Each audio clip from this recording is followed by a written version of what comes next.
Yo, what's going on, guys? It's your boy Atypical Security Guard, and tonight I had planned to come to you and do a body armor review. I've got about 4 different types of body armor, and I was going to go over the different weights, the different abilities of those armors, and really just kind of break down my plate carrier. So many people on YouTube have all these videos out about their setups for their duty belts, their plate carriers. I know a lot of you have been asking about that, but I came across a story from Las Vegas, and this happened 2 weeks ago with a young man who, like many of us, is working in security, and he was working for the Wynn Resort and Casino. Now, this is a resort and casino that had a windfall in 2019 of, I believe, about $6 billion.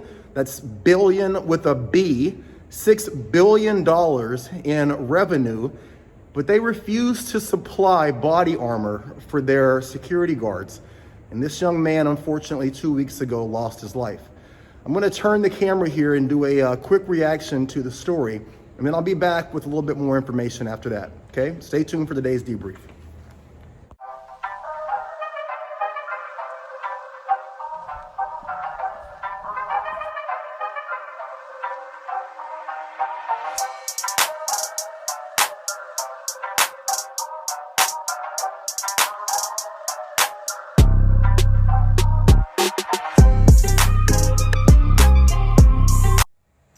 All right, guys, thank you for tuning in to today's debrief here at the Security Guard channel. Let's get right into today's story.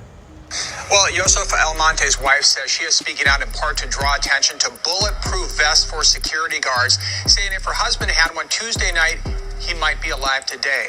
Now, we do want to warn you, the details of what happened might be disturbing to some.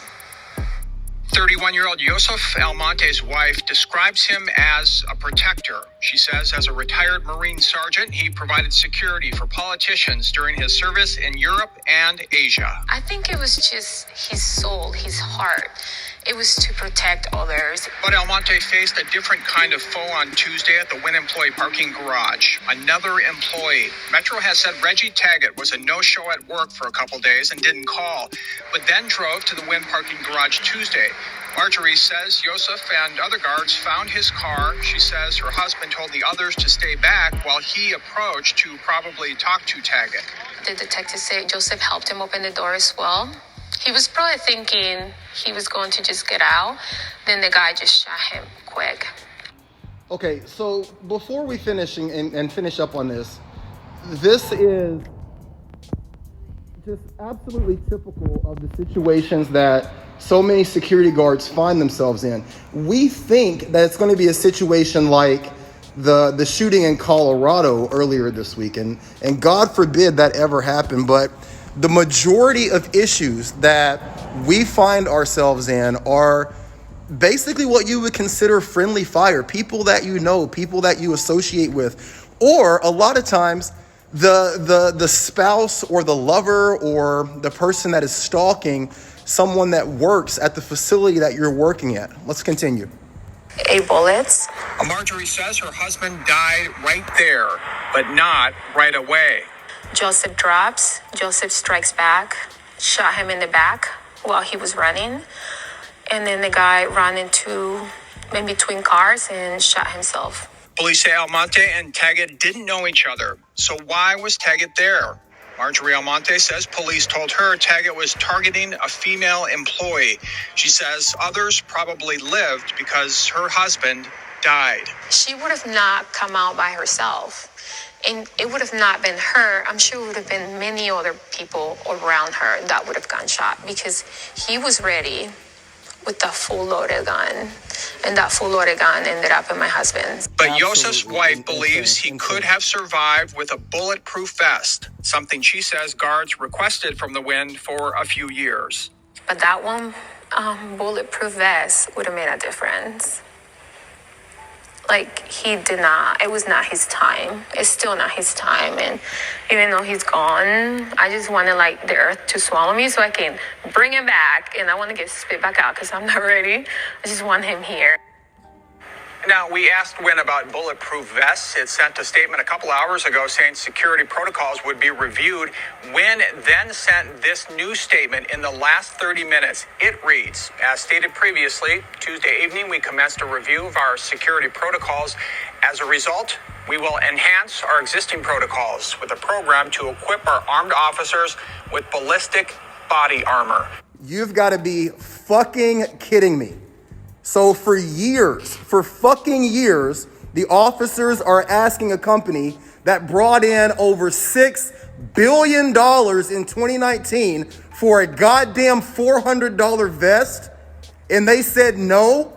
But after this veteran, this father, this husband, he loses his fucking life 30 minutes before the story goes on the news, the Wynn Casino and Resorts reaches out and says that we will now provide body armor. This is absolutely despicable, but something that you guys have got to understand.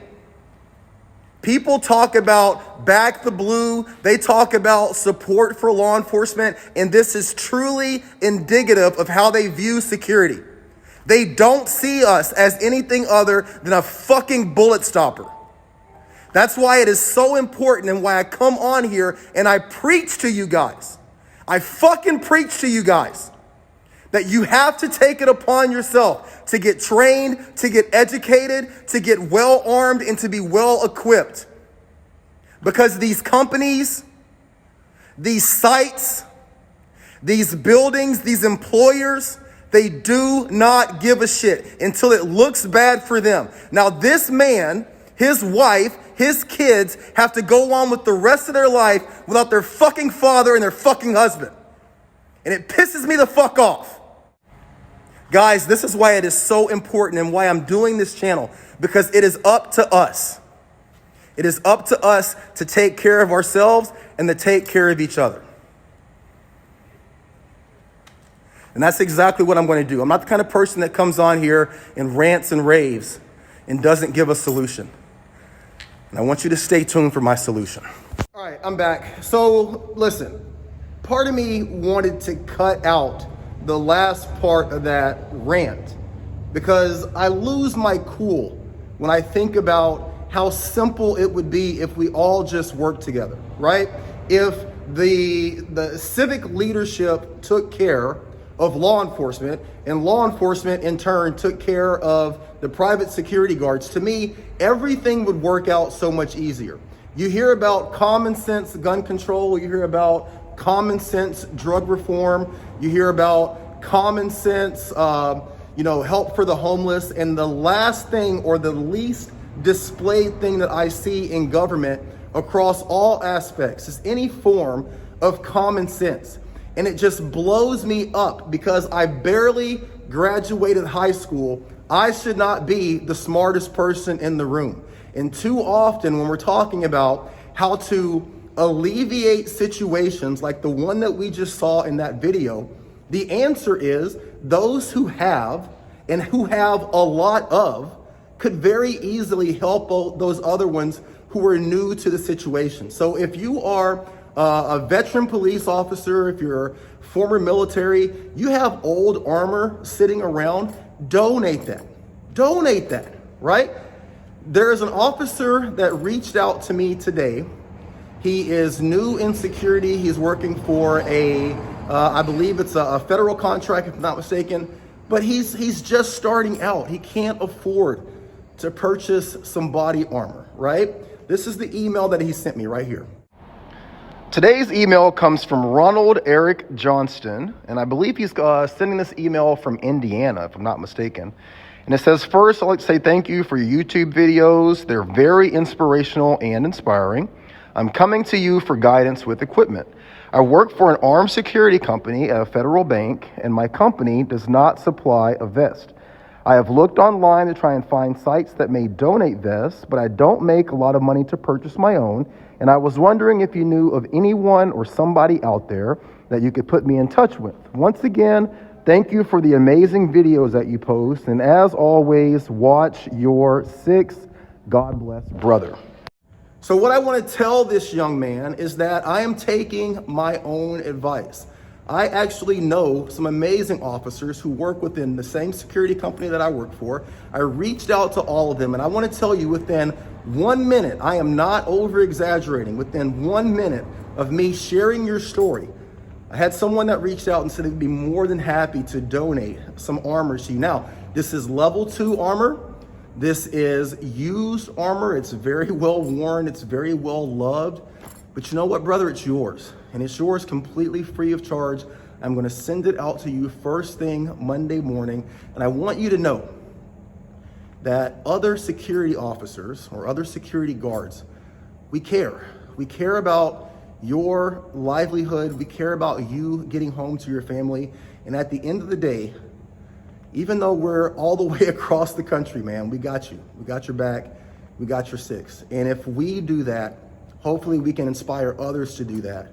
And we can make sure that no one has to be in the situation that poor officer from Las Vegas found himself in. Watch your six. It'll be great. Hey, Ronald. My name's Sean Cook. I've been in law enforcement for about 25 years. Damien reached out to me and it explained to me kind of where you were at. I can empathize with you as these things aren't cheap. I have extra body armor. It's so important to make sure you go home to your family every night. So I'm going to donate this to you. All I ask is when you get a chance to do something like this for someone in the future where you see they may need some help out, even if you don't even know them, reach out and help them out. Be safe, make it home at the end of the night. Outstanding.